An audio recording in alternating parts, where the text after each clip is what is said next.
चलिए शुरू करते बिस्मिल्लाहिर्रहमानिर्रहीम। यार जो हमारी थीसिस की एक आपकी रिपोर्ट बनेगी बेसिकली, उसमें मैं आप लोगों को समझा लेता हूँ वो किस तरह होगी, क्या होगी। तो मैं सबसे पहले काम करता हूँ, आप कुछ बच्चों को जो है म्यूट कर लेता हूँ। अच्छा, इसके अंदर अभी डिपेंड करता है कि आप लोग कितने चैप्टर बना रहे हैं। ठीक है जी, इसके ऊपर डिपेंड करता है कि आप कितने चैप्टर किस तरह हैं। तो फॉर एग्जांपल एक जो उज़ैफा वालों का प्रोजेक्ट है, वो उसमें वो इंटरनेट ऑफ थिंग्स को बना रहे हैं। तो जो पहला चैप्टर होगा आप लोगों का वो इंट्रोडक्शन चैप्टर है, लेकिन उससे पहले जो है ये चीजें तो बिल्कुल आपकी वो चीजें होगी जो आप लोग इसके अंदर यूज करेंगे। सबसे पहले एब्स्ट्रैक्ट। एब्स्ट्रैक्ट की मीनिंग क्या होती है कि आप समराइज जो है एक छोटा सा इंट्रो लिखेंगे जिसके ऊपर आप क्या कर रहे हैं। फॉर एग्जांपल मैं एब्स्ट्रैक्ट का थोड़ा जो है ना आपको बता दूं। एब्स्ट्रैक्ट मिसाल के तौर पर एक प्रोजेक्ट है छोटा सा, मैं एब्स्ट्रैक्ट आपको थोड़ा थोड़ा बहुत लिख के देता हूँ, ठीक है ना। मैं इसको वर्ड खोलूँ ताकि थोड़ा एब्स्ट्रैक्ट बताऊँ। एब्स्ट्रैक्ट जो है ना आपको बिल्कुल एक समराइज जो है वो होता है। समराइज एक फॉर्मेट होता है जिसमें आप प्रोजेक्ट एब्स्ट्रैक्ट होते हैं। जब तक एमएस वर्ड खुलता है। सेकंड के काफी बच्चे जो कंफ्यूज है इस रिपोर्ट को लेकर, तो रिपोर्ट को लेकर काफी कंफ्यूज होने की कोई जरूरत नहीं है। जो एक सिंपल सा एक प्रोसेस है जिसमें आपको एक रिपोर्ट लिखनी है। और सर्टिफिकेशन ऑफ कंप्लीशन वो इसके अंदर फॉर्मेट दिया हुआ है सारा, एक्नॉलेजमेंट कि आप किसको थैंकफुल वगैरह करें। लिस्ट ऑफ पिक्चर्स में ऐसे आपको देनी है कि अगर आप फिगर वन आपकी जो पिक्चर है वो चैप्टर वन की है तो आप फिगर वन देंगे इसके अंदर। चैप्टर टू के तो आप फिगर जो है 2.2 देंगे, मतलब सेकंड चैप्टर की सेकंड फिगर। अगर फर्स्ट की फिगर है तो फर्स्ट 1 for 1, ये एक फॉर्मेट होता है जिस तरह। ठीक है। और इसके काफी एक टूल्स भी है जो कि फिगर वगैरह की टाइटल जनरेट करते हैं। लिस्ट ऑफ कीवर्ड बेसिकली वो होते हैं कि मिसाल के तौर पर हम उज़ैफा वाला का प्रोजेक्ट है, इसमें वो लोग इंटरनेट ऑफ थिंग्स यूज कर रहे हैं, तो उसका जो है कीवर्ड्स आईओटी आप लिख सकते हैं जो यूज कर रहे हैं। ठीक है। और इसके अंदर सॉफ्टवेयर मेथोडोलॉजी है, जो आपने टूल्स यूज किए हैं वो कीवर्ड्स। कीवर्ड का मकसद ये होता है कि आपके जो प्रोजेक्ट्स हैं उसके मेन वर्ड्स कौन कौन है, जो मेजर मेजर वर्ड्स हैं। जैसे आईओटी हो गया, एक प्रोजेक्ट है पॉइंट ऑफ सेल, उसके अंदर आप पॉइंट ऑफ सेल के रिलेटेड जितनी भी चीजें हैं वो लिख सकते हैं। जैसे सी शार्प है, सी शार्प अपनी लैंग्वेज यूज की। तो डिपेंड करता है कि आप जो उसके मेजर पॉइंट्स हैं प्रोजेक्ट के वो एज अ कीवर्ड। तकरीबन कीवर्ड 5 से 5 इनफ होते हैं, 5 या 6 या 10 तक। उससे ज्यादा जो कीवर्ड को सही नहीं होते। अच्छा, अब इम्पोर्टेंट सेक्शन हमारा ये वाला है, पहले इसको गौर से सुनना है। सबसे पहले जो आपका पहला चैप्टर है उसको हम लोग करें इंट्रोडक्शन। इंट्रोडक्शन में आपको सिर्फ और सिर्फ सबसे पहले जो इंट्रोडक्शन है उसका एक छोटा सा समराइज आप इंट्रो लिखेंगे। जैसे आपका जो प्रोजेक्ट है वो इंटरनेट ऑफ थिंग्स बेस है, तो आप बेसिकली क्या करेंगे, सबसे पहले इंट्रोडक्शन देंगे कि आजकल जो है इंटरनेट ऑफ थिंग्स काफी यूज होती है। मैं 3-4 प्रोजेक्ट्स की एग्जांपल देता हूँ। जैसे कि एक दूसरा प्रोजेक्ट है हमारे पास पॉइंट ऑफ सेल। दूसरा एक प्रोजेक्ट था उनका हार्डवेयर के। 3-4 प्रोजेक्ट थे वो कुछ अटेंडेंस के हिसाब से था। तो पहला पॉइंट ये कि आप इंट्रो देंगे। इंट्रो बेसिकली किसका देंगे, जर्नलाइज इंट्रो देंगे कि अटेंडेंस सिस्टम, अगर अटेंडेंस सिस्टम है तो आप बताएंगे कि आज का जो अटेंडेंस सिस्टम बने हुए वो किस तरह बने हुए हैं। जर्नल आप इंट्रो दिया, फिर उसके अंदर ये इंट्रो तकरीबन अगर आप 10 या 15 पैराग्राफ में दे रहे हैं तो अच्छा है, अगर उससे कम भी तो वो भी दे सकते हैं। अच्छा, मोटिवेशन। मोटिवेशन अगेन बड़ा इंपॉर्टेंट पॉइंट है। मोटिवेशन पॉइंट ये है कि आपने जो इंट्रो दिया है उसके अंदर जो आप काम करना चाह रहे हैं वो काम इफेक्टिव है ही नहीं। मिसाल के तौर पर अभी ये कोई दूसरा प्रोजेक्ट हम ले लेते हैं। मैं एक लिस्ट खोल लेता हूँ प्रोजेक्ट्स की आपकी। मैं आप लोगों की प्रोजेक्ट की लिस्ट खोल लेता हूँ तो उसमें, ताकि आप लोग उसी हिसाब से काम करें जो आपके अपने प्रोजेक्ट्स हैं। ठीक है, तो हमारे पास दूसरी जो लिस्ट है सबकी, आप सबकी लिस्ट मेरे पास है। अब हमारे पास प्रपोजल लेंगे सारे। ठीक है, कोई एक प्रपोजल खोल लेते हैं। 22 बच्चों ने जमा कर दिए प्रपोजल। वो फॉर एग्जांपल हमारे पास जो प्रपोजल है पहला, कोई रैंडमली प्रपोजल चूज करते हैं जिसमें गूगल ड्राइव की कोई है। ठीक है, अभी ये हादी वालों का प्रपोजल खोल लेते हैं।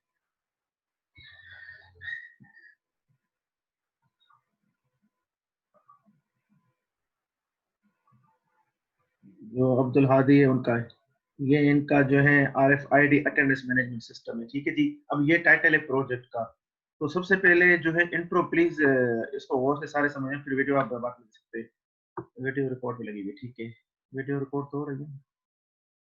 नहीं, रिकॉर्ड नहीं किया शायद। ओके, रिकॉर्डिंग हो रही है। अब इसके अंदर RFID अटेंडेंस मैनेजमेंट सिस्टम है। तो इंट्रो के अंदर सबसे पहले आप जो देंगे अटेंडेंस मैनेजमेंट सिस्टम के बारे में बताएंगे। अटेंडेंस मैनेजमेंट सिस्टम क्या है वो आपने इंट्रो पार्ट के अंदर दे दिया कि what is attendance management system, ठीक है। और फिर एक क्वेश्चन कोई पूछा है बच्चा,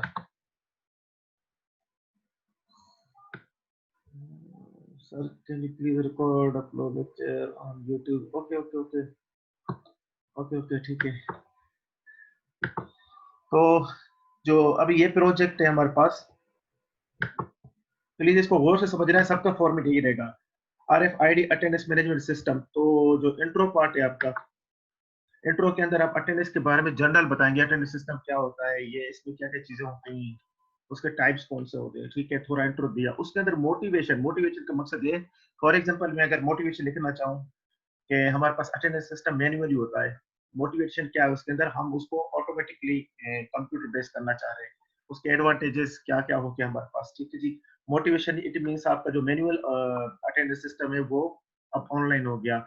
M and objective, aim and objective याद करें, उसके अंदर आप चीजें बताते हैं कि आपका जो प्रोजेक्ट है उसका जो मेन पर्पस है वो क्या है, वो डेस्कटॉप बेस है या एप्लीकेशन बेस है, उसके अंदर कितने यूजर्स आ सकते हैं, यूजर को क्या क्या फैसिलिटी दी, उसको डिटेल में बताएंगे, ठीक है।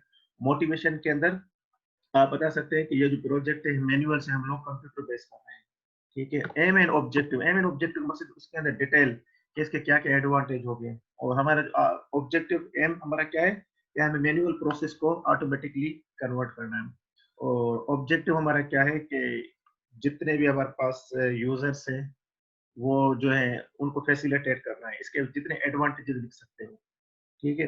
तो ये पहला चैप्टर में इसके अंदर सिर्फ 3 चीजें हैं। पहला जो आपका जो पोर्शन था वो पोर्शन था कि आप इंट्रो इसका डिफाइन कर दे, अटेंडेंस मैनेजमेंट सिस्टम क्या होता है, उसके अंदर क्या चीजें होती है, उसमें क्या क्या लिमिटेशन है। मोटिवेशन, जो एग्जिस्टिंग सिस्टम है वो मैनुअल सारे हैं, उसको हम लोग जो है ऑटोमेटिकली कर रहे हैं। फिर आप लोगों के जो प्रोजेक्ट है, मे भी बहुत सारे प्रोजेक्ट ऑनलाइन ऑलरेडी हो, तो आप मोटिवेशन अपनी बताइए कि आपका प्रोजेक्ट उनसे किस तरह डिफरेंट है।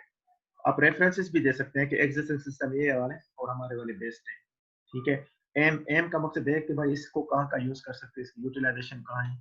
तो आप बता सकते हैं कि इसके अंदर हम यूनिवर्सिटी से लेकर हर इदारे में यूज कर सकते हैं। और एम एंड ऑब्जेक्टिव एक ही पॉइंट है, ठीक है जी। तो उसमें आप बता सकते हैं कि टोटल एक्सप्लेनेशन डिटेल और outline of the project. Outline of the project basically आप बुक्स वगैरह रीड करते हैं, उसके अंदर पहले चैप्टर के अंदर कुछ ऑर्गेनाइजेशन होती है कि आपका चैप्टर 1 क्या कवर कर रहा है, चैप्टर 2 क्या कवर कर रहा है, चैप्टर 3 क्या कवर कर रहा है, ठीक है। उसकी में एग्जांपल, ठीक है, एग्जांपल मेरे ख्याल से इस पेपर थोड़ा है होगी, मैं इसका देख लेता हूँ, आप लोगों को आउटलाइन का बता दूँ, ठीक है। आउटलाइन का नहीं है, चलो मैं इसका सैंपल दिखा दूँ आउटलाइन का। आउटलाइन जो है इस वक्त पूरी दुनिया में एक स्टैंडर्डाइज फॉर्मेट होता है जिसमें हम आउटलाइन वगैरह हर चीज की डिफाइन करते हैं। तो जब तक कि ये ओपन हो जाए तब तक मैं आपको वो चीज दिखाऊंगा जिसमें आउटलाइन ये चीज है, तो इससे आपको लोगों को आइडिया हो जाएगा कि व्हाट इज आउट, ठीक है। आउटलाइन यहाँ पर ये इस तरह है, ये अभी हम लोगों ने आउटलाइन, ये आउटलाइन है। आउटलाइन का मकसद क्या है कि जो reminder of the paper is organised as follows, ठीक है, फॉलोज। सबसे पहले ये कि जो सेक्शन 2 है वो क्या कर रहा है रिलेटेड वर्क के, सेक्शन 3 प्रॉब्लम डिस्क्रिप्शन, ये आपके जो आउटलाइन से पूरे सारे पहले चैप्टर के आपने उसके अंदर बता दिए कि जो सेकंड चैप्टर है वो क्या करेगा, तीसरा चैप्टर क्या करेगा, चौथा चैप्टर क्या करेगा, पांचवा क्या होगा, छठा क्या होगा। ये सेम टू सेम आपको जो है यहाँ डिफाइन करना होगा कि आपका आउटलाइन बेसिकली यहाँ पर आउटलाइन ऑफ द प्रोजेक्ट कि चैप्टर 1 क्या कर रहा है, आपका चैप्टर 2 क्या कर रहा है। चैप्टर 1 ऑफर नहीं लिखते हम लोग, चैप्टर जो 2 होता है हमारा वो क्या कर रहा है। तो 2 चैप्टर हम लोग जब ये वाला चैप्टर हमारा होगा उसमें बताना है कि सेकंड चैप्टर, ठीक है। ये इसके जो फॉर्मेट जो है मैं एक सैंपल बना के इसका भेज भी दूंगा, तो सैंपल में बनाया है इसका। अब सेकंड जो दूसरा चैप्टर है, प्लीज इसको गौर से समझना है आप लोगों को। ये हमारे पास प्रोजेक्ट का RFID अटेंडेंस मैनेजमेंट सिस्टम, ठीक है। अब इस प्रोजेक्ट को हम लोगों ने शुरू से लेकर आखिर तक के इसके कौन से हमने डेवलपिंग फेज यूज किए। तो जो हम सॉफ्टवेयर इंजीनियरिंग के अंदर कुछ रूल्स पढ़ते हैं कि डेटा कलेक्ट की पहला स्टेप्स हमारे पास होता है। दूसरा ये होता है कि डेटा को एनालाइज किया। ये हमारा वैसे प्रोटोटाइपिंग फेज कहलाता है, जो हमारे पास इनिशियल पॉइंट होता है। क्योंकि जब आप कोई प्रोजेक्ट बनाते हैं उसके अंदर आप बेसिकली क्या करते हैं, क्या करते हैं उसका फेजेस बनाते हैं, प्रोटोटाइप बनाते हैं पूरा सारा, कि इसमें जिस तरह सॉफ्टवेयर एसडीएलसी होती है कि आप लोगों ने प्रोजेक्ट में जो मिसाल के तौर पर पहला हमारे पास ये पॉइंट है सब हेडलाइन। सब हेडलाइन जो है बेसिकली ये आपने उसको डेटा गैदरिंग का दिया, ये आपके डेटा गैदरिंग का है पोर्शन।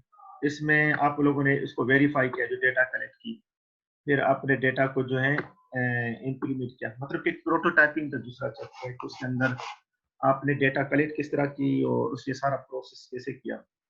ठीक है, दूसरा चैप्टर जो है उसमें प्लीज एक चीज दूसरी याद आप रखें, हर चैप्टर के एंड में आप समरी देंगे, हर चैप्टर के एंड में समरी देंगे, लेकिन फर्स्ट चैप्टर को छोड़ के फर्स्ट चैप्टर में आपको कोई समरी नहीं देनी, क्योंकि उसमें आप आउटलाइन लिखते हैं। बाकी हर चैप्टर में आप समरी देंगे, ठीक है, जिस तरह यहाँ पे लिखा हुआ है चैप्टर समरी क्या है आपका। तो याद रखें कि जो पहला चैप्टर इंट्रोडक्शन का है, दूसरा आप लोगों ने इसके अंदर प्रोटोटाइपिंग देनी है कि आपका जो मेन चैप्टर है वो किस तरह है, ठीक है।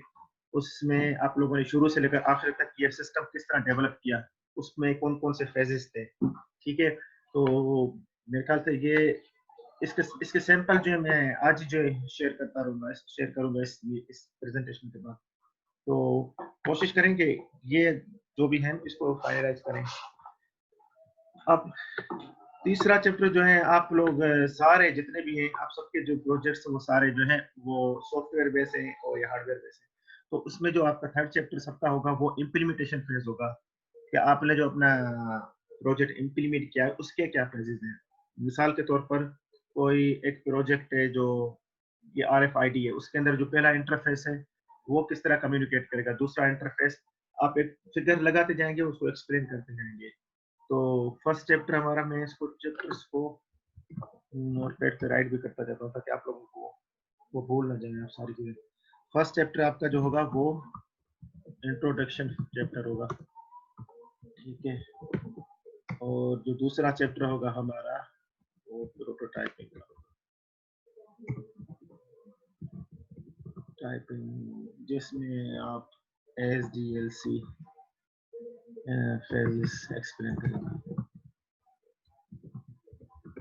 और तीसरा चैप्टर जो होगा आपका इम्प्लीमेंटेशन होगा। ये एक आसान तरीका बता रहा हूँ क्योंकि वो इम्प्लीमेंटेशन में आप प्रोजेक्ट्स की फिगर्स एंड डिटेल, ये project figures and detail, her figure की डिटेल आपने उसमें क्या किया हुआ है, उसमें क्या किया हुआ, ठीक है। चौथा चैप्टर जो है आप लोगों का, तो अगर आप शॉर्ट कर रहे हैं इसमें टूल्स एंड एनवायरनमेंट, आप लोगों ने जो टूल एंड एनवायरनमेंट यूज किए। पांचवा चैप्टर आपका project conclusion and future work, ठीक है। ये मेन मेजर चैप्टर आपके ये बनेंगे सबके सब स्टूडेंट्स के, तो बड़े आसान से हैं। जो ये वाला चैप्टर है आपका सेकंड, उसमें आप SDLC बता दें। SDLC का मकसद है कि इसमें हेडिंग 1, हेडिंग 2, हेडिंग 3 दी है, तो इसमें मैं आपकी हेल्प कर लेता हूँ। जो इसके अंदर अभी चैप्टर 2 है, ठीक है, चैप्टर 2 के अंदर जो हेडिंग 1 है उसको मैं बना लेता हूँ यहाँ पर, ताकि आप लोगों के लिए इजी हो जाए। अब इसमें जो फेज 1 होगा वो ये होगा कि डेटा गैदरिंग, कि आप लोगों ने जो डेटा गैदर की है वो किस तरह की है। पहले आप डेटा गैदरिंग के बारे में लिखिए, ठीक है। और दूसरा आप डेटा एनालाइजिंग, डेटा एनालाइज किस तरह किया, आप इसके अंदर प्लानिंग बता सकते हैं कि उसके अंदर जो प्लानिंग है आपने शुरू से लेकर आखिर तक प्रोजेक्ट किस तरह किस तरह जो है रन किया पूरा सारा, उसके अंदर टेस्टिंग किस तरह करते रहे आप लोग। तो आई थिंक ये जो इतने हैं इसमें, ये टेस्टिंग वाला, तो इससे इससे ये हो जाएगा कि आपका जो जो चैप्टर है आपका, वो बेसिकली एक शुरू से पता चल जाएगा कि आप लोग कर क्या रहे हो, बेसिकली आपके फेजेस क्या थे शुरू से आखिर तक, तो इससे ये पता चल जाएगा। ठीक है, तो ये एक आसान तरीका है कि पहला चैप्टर आपने इंट्रो दिया, फिर आपने कहा कि आप शुरू से लेकर आखिर तक प्रोजेक्ट कैसे किया, किस तरह डिस्ट्रीब्यूट किया, डेटा गैदर का क्या फेज था, उसको एनालाइज किस तरह किया, उसकी प्लानिंग क्या थी शुरू से लेकर आखिर तक, आपका जो प्रोजेक्ट था वो किस तरह जो रन हो रहा था, उसमें आपने टेस्टिंग किस तरह की कि आपके जो फंक्शन सारे काम हो रहे हैं वो सही कर रहा है, जो आपका इनपुट है उस पे जो प्रोसेस हो रहा है वो सही हो रहा है। और ये वो चैप्टर होगा जो आपका प्रोजेक्ट बन चुका होगा, उसके आप स्क्रीनशॉट लगा देंगे, इम्प्लीमेंटेशन फेज है उसके अंदर फिगर 1 क्या कर रही है, फिगर 2 जो आपके इंटरफेस है। मिसाल के तौर पर एक कोई हम रियल प्रोजेक्ट ले लेते हैं, जैसे हमारे पास ये इंटरफेस है, कोई भी प्रोजेक्ट है, इसकी मैं रियल एग्जांपल देता हूँ। फॉर एग्जांपल, ठीक है, अब ये मिसाल एक वेबसाइट है, अब किसी बच्चे ने बनाई हुई है, तो उसके अंदर आप ये कह सकते हैं कि ये हमारे पास ये किस कोई सॉफ्टवेयर किसने बनाया है कि वेबसाइट बनाई, तो उसको उसने इसका स्क्रीनशॉट रखा, फॉर एग्जांपल इसका स्क्रीनशॉट रखा और बताया कि उस स्क्रीनशॉट की जो फिगर 1 है उसका मेन पर्पस क्या है। उसमें पहला पहला ये था, सेकंड फेज, थर्ड फेज, वो पूरा प्रोजेक्ट आपको बताना है। मेरे ख्याल से अगर जिसका प्रोजेक्ट बड़ा होगा तो ये उसका चैप्टर बड़ा होगा और अच्छा खासा होना चाहिए। ठीक है, क्योंकि आपकी यह चैप्टर बड़ा डिपेंड है, आपका जो है इम्पोर्टेंट है।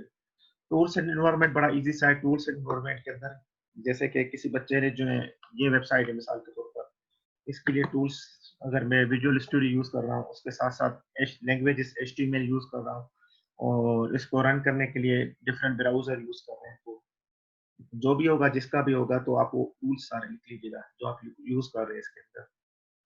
और आखिरी जो है हमारे पास वो प्रोजेक्ट कंक्लूजन है। प्रोजेक्ट कंक्लूजन के अंदर आप लोगों ने जो ओवरऑल प्रोजेक्ट किया उसके क्या एडवांटेजेस थे और किस तरह किया, उसमें क्या क्या चीजें आपने कवर की और उसका फ्यूचर वर्क क्या हो सकता है। तो रिपोर्ट का अगर आप इस तरह फॉर्मेट भी लेते हैं तो ये बड़ा इफेक्टिव रहेगा और इजी रहेगा, मतलब कि इस तरह के स्टैंडर्ड जो है हम लोग फॉलो कर सकते हैं, मतलब इसमें कोई ऐसा इशू नहीं होगा। तो प्लीज मैं इसको दोबारा रिपीट करता हूँ, अभी कोई मैं दूसरा प्रोजेक्ट ले लेता हूँ, जैसे अब रेंडमली कोई दूसरा प्रोजेक्ट ले लेते हैं ताकि मैं उसमें बताऊं कि उसमें क्या क्या फेजेस हो सकते हैं। फेजेस सेव हो गए, वो प्रोजेक्ट को कर रिपोर्ट को करना किस तरह है वो मैं बताता हूँ। ठीक है, मिसाल के तौर पर अभी ये सेकंड प्रोजेक्ट है रेंडमली, और इस प्रोजेक्ट का नाम है शेयर फूड ऑफ पाकिस्तान। ठीक है, ये मोबाइल बेस्ड एप्लीकेशन है। तो शेयर फूड ऑफ पाकिस्तान सबके अंदर आपको ये बताना है, इसके अंदर जो इंट्रोडक्शन पार्ट होगा उसके अंदर बताएंगे कि इस वक्त जो फूड हमारे पास होता है उसको हम किस तरह शेयर करते हैं पूरे सिटी के अंदर, क्या क्या अप्रोचेस अवेलेबल है, उसके अंदर लिमिटेशंस क्या हैं और मोटिव लिमिटेशंस आपने बता दी उसके अंदर। मिसाल के तौर पर इसी इसी में प्रोजेक्ट को लेता हूँ, शेयर फूड के, share food system in Pakistan. ठीक है, तो इसके अंदर पहला इंट्रो क्या आ सकता है कि हमारे पास शेयर फूड जो है सिस्टम पाकिस्तान में जो भी है, मिसाल XYZ रन कर रहे हैं, यह है क्या मिसाल है कुछ सिस्टम डिस्ट्रीब्यूटेड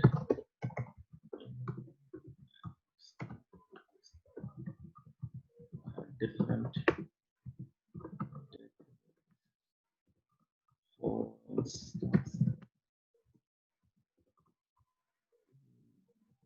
बाय कह सकते हैं XYZ, जितनी भी टेक्निक्स है आपने उसके बारे में डिटेल बता दिया।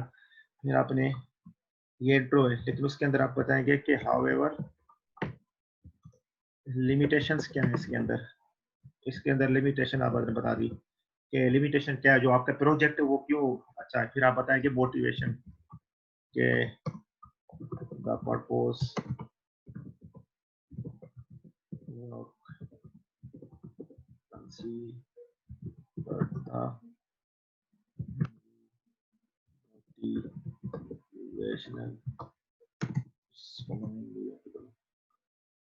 मोटिवेशनल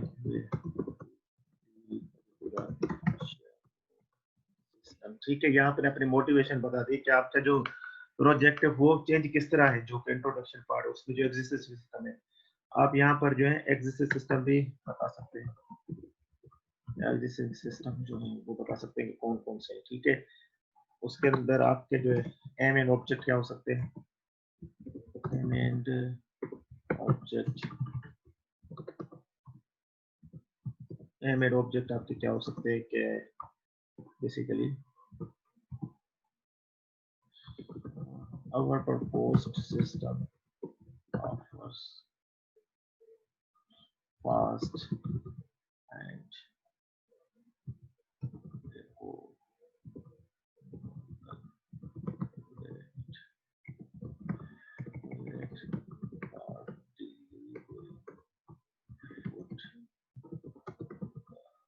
customers, ठीक है।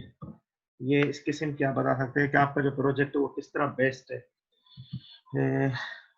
आउटलाइन ऑफ द प्रोजेक्ट के चैप्टर 1 जो है आपका, तो आप ये कर सकते हैं, ये लेन लिख सकते हैं, the project is organise as follows. सबसे नंबर 1 आप लोगों ने बता दिया चैप्टर 1, चैप्टर 2, चैप्टर 1 को नहीं करें, चैप्टर 2 जो है describes about prototyping of the project, ठीक है। फिर आप लोगों ने बता दिया चैप्टर 3 जो है आपका XYZ इम्प्लीमेंटेशन, ठीक है।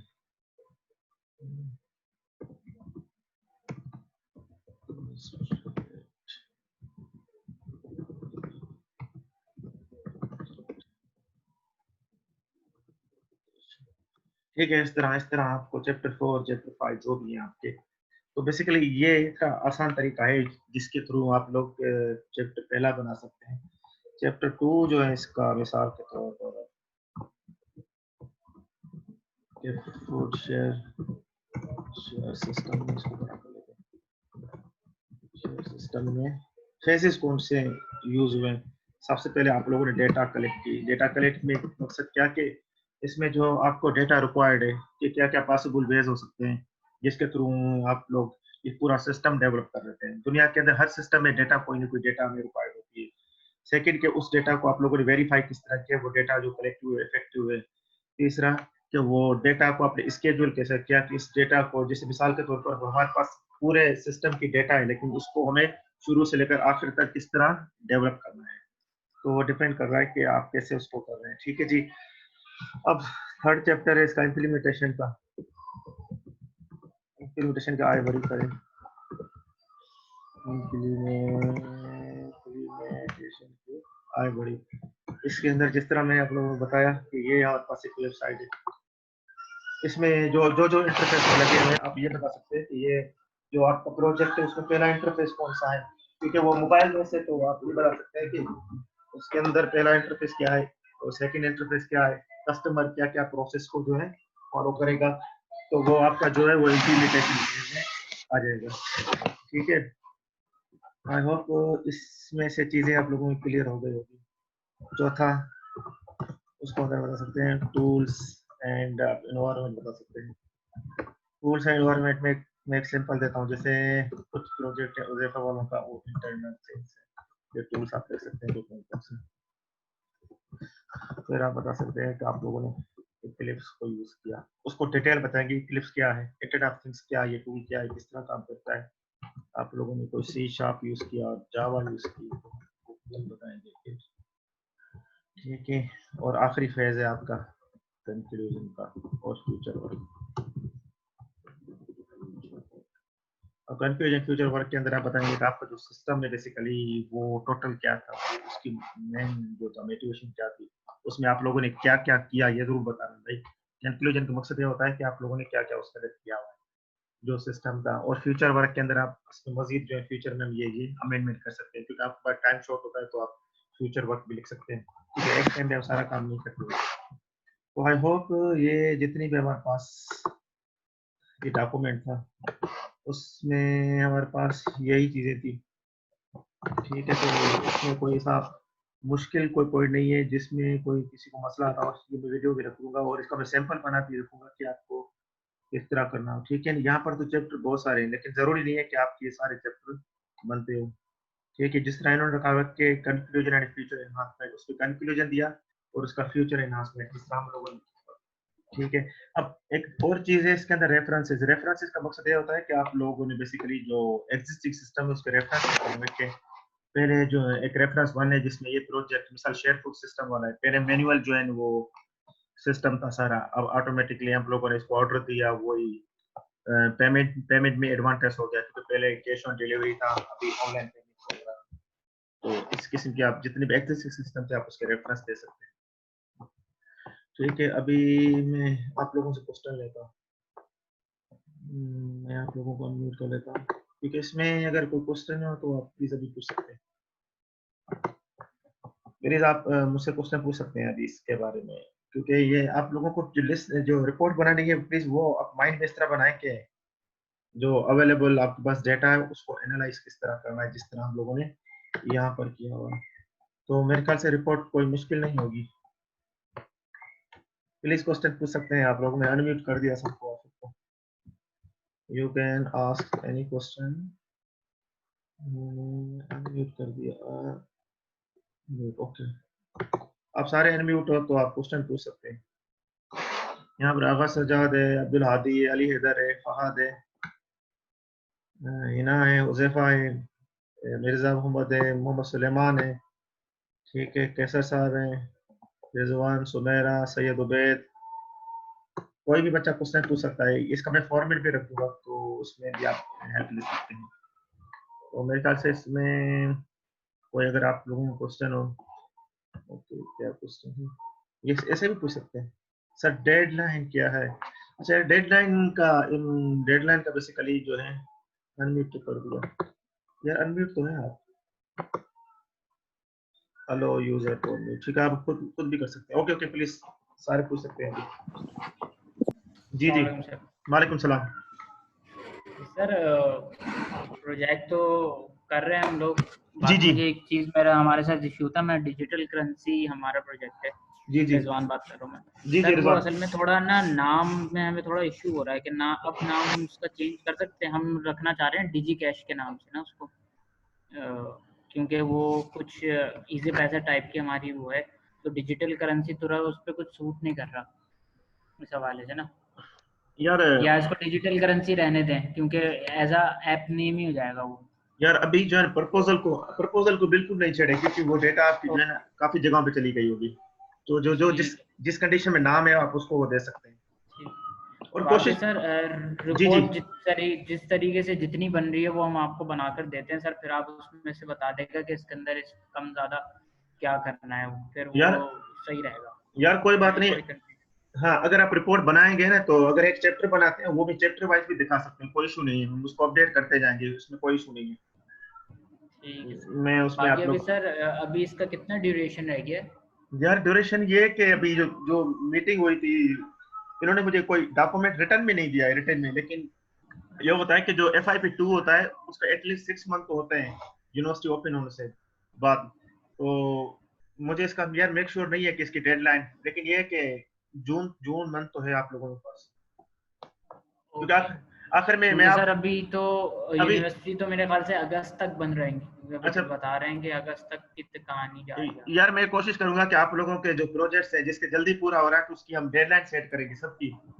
तो सही है। इस तरह होते होते तो सारे प्रोजेक्ट जो है ना सबको आपको डेडलाइन पता चल जाएगी, और वो डेडलाइन में जमा कर दूंगा इनको कि इस बच्चे का प्रोजेक्ट इस डेट पे हो रहा है।